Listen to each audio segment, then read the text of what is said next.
just encapsulate what it is about Fortnite.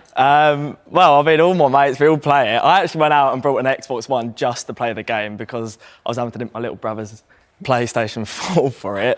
But yeah, it's great. I mean, it's so simple for what it is. It's not gory, so a lot of people always complain about it. I've heard like parents and stuff, but if you actually think about the other games that your kids may play, GTA, stuff like that. This one's healthier, you think? Yeah, it's good for you. All right. We should just point out, Seb's not a millennial with his iPod in his ear. That's so he can hear the director. He's not just that's right. He's not just listening to playing music. right now. Saying get back to my job now. You don't know that. I know, I don't. It's a good point. Marina, you don't even let them have games at all. I have so far managed to resist. How old are they? They are 6 and 8. Yeah. But I really do question how sensible it is to invite something that we know is very addictive. Computer games are very addictive. What about a government, literally a government law saying restrictions on screens and bans on, for instance, Fortnite has an age limit of 12. Plenty of children bust that. Yeah, well, and I think that's the problem. That's not necessarily going to be very addictive. Actually, in China, in Japan, in South Korea,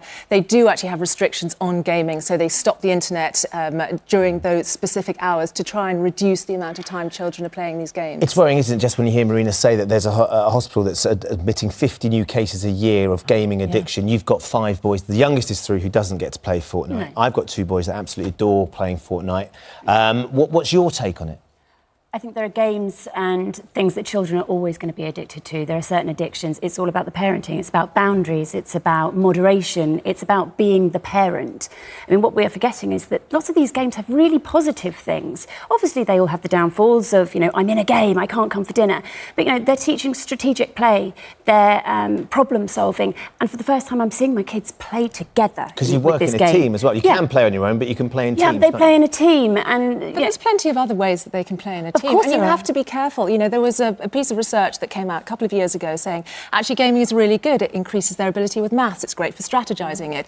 Actually, if you look into who commissioned that research, it was a gaming company. And whilst I completely agree, there's so many games that children can play, and that's why my children play about 16 hours of football a week versus the about 10 hours they play on Fortnite. It's about balance. So my children are playing those other games, they're engaging in other things, whilst also having this downtime. 10 hours a week in front of a screen. We know how detrimental excessive screen time is for children's health. When I was a teenager, I watched so much TV. Nickelodeon was on between the hours of 7 and 7, if my mum let me. I don't think it's any different now. It's now a game. It's it was totally a TV immersive. show. You're passively watching a TV. When you're in a computer game, you've got the headphones on, you've got this ginormous screen. You are in this world that can't compete with the real world. Do you see I see my boys, my youngest, who is Jack, who's 11. I go and pick him up from school, and I see him and his mates creating Fortnite in the playground. So all that you're talking about, sort of getting stuck and immersed, that world has immersed into the playground now. So they actually it's creating game, and they are doing creative play as well, though. That's fantastic, and if that can happen, brilliant. But what you've got to realise is that there are a lot of money and a lot of effort is being spent to make these games incredibly addictive.